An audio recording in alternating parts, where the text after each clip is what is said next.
Horst Schnurer ist auf dem Weg ins Abenteuer. Das grüne Band im Frankenwald, der Landstrich, der hier jahrzehntelang Oberfranken von der angrenzenden DDR trennte. Ach, jetzt kommt der letzte Mann. Servus, Horst. Servus, grüß. Na, hast du es gut gefunden? Ja, es ist nicht ganz einfach, aber... Kompass ist ja dabei. Hallo, servus. Tief im Wald hat Chris Buhmann sein Lager aufgeschlagen. Der junge Schweizer bietet seinen Gästen ein ganz besonderes Erlebnis. Ein Wochenende im Wald ohne Strom und fließend Wasser. Chris Buhmann teilt mit diesem Camp seinen Traum vom Leben in der Wildnis.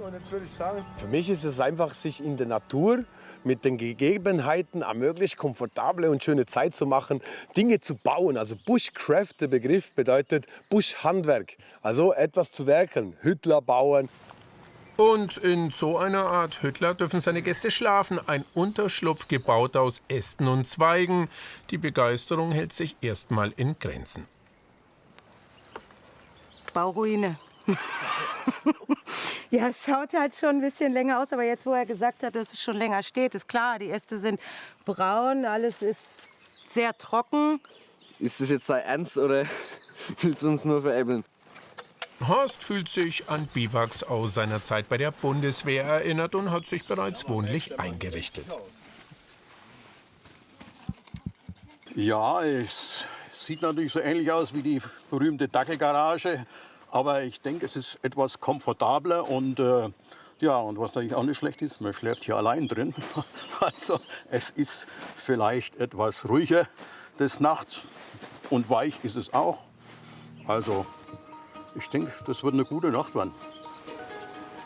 Für Manu aus Nordrhein-Westfalen ist das ein bisschen zu viel Natur. Sie hat ihr Wurfzelt dabei, das zum Glück ins Hüttler unter die trockenen Zweige passt. Die Abenteurerin ist ausgerüstet für alle Fälle. Und was ist, wenn jetzt wirklich mal das Wetter umschlägt?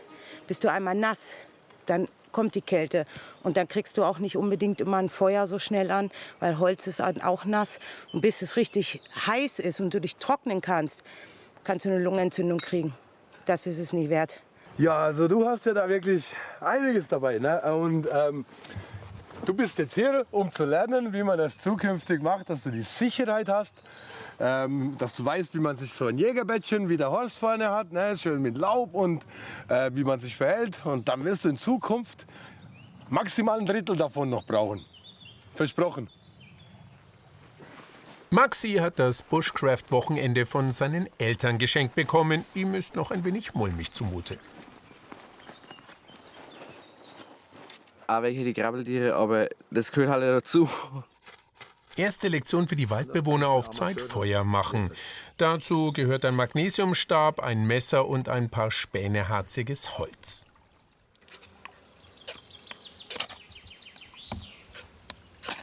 Also du brauchst nicht so wenig nehmen wie ich. Du kannst auch das Ganze versuchen. Ja, sie hat's geschafft. Nein. Bravo, wundervoll. Schieb das einfach rüber. Manu braucht ein paar Anläufe, dann klappt's. Voilà. Man musste schon üben damit. Das ist die Bewegung und wie viel Kraft man braucht, um den Abrieb, um den Funken entstehen zu lassen. Das ist nicht so einfach. Das Lagerfeuer brennt, die Hähnchen sind vom Metzger. Den Salat dazu müssen die Teilnehmer selbst sammeln. Aber nicht alle Blätter im Wald sind genießbar. Hier muss sich die Gruppe auf Chris Buhmann verlassen. Das schaut so aus. Und ich würde sagen, das wird der Hauptbestandteil von unserem Salat. Zusammen mit Haselnussblättern. Von allen Laubbäumen kann man die Blätter essen. Aber die kleinen sind immer zarter und weniger bitter. Öl, Essig, ein wenig Salz, fertig ist der Frankenwaldsalat. Der wird, wie auch die Hähnchen, mit den Fingern gegessen. Bushcraft-Tradition. Im Vergleich zu einem herkömmlichen, ganz normalen Salat einfach wesentlich interessanter. Und diese Mischung von sauer und hauchbitter. Total köstlich.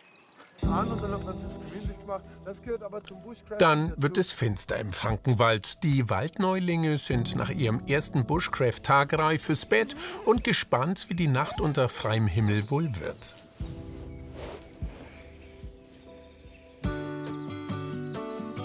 Am nächsten Morgen werden alle von den ersten Sonnenstrahlen geweckt. Katzenwäsche am Bach. Gastgeber Chris hat schon mal Kaffee für seine Gäste gekocht. Die Nacht im Wald für alle eine unvergessliche Erfahrung und Ärger mit Krabbeltieren gab's auch nicht. Man hat es eigentlich überhaupt nicht gemerkt. Natürlich denkt man ab und zu, da ist irgendwas, so krabbelt was auf mir rum, aber das ist einfach eine Vorstellung. Aber mit der Zeit kriegt man die los. Hier nur mit den Geräuschen vom Wald. Ich habe geschlafen wie ein Baby.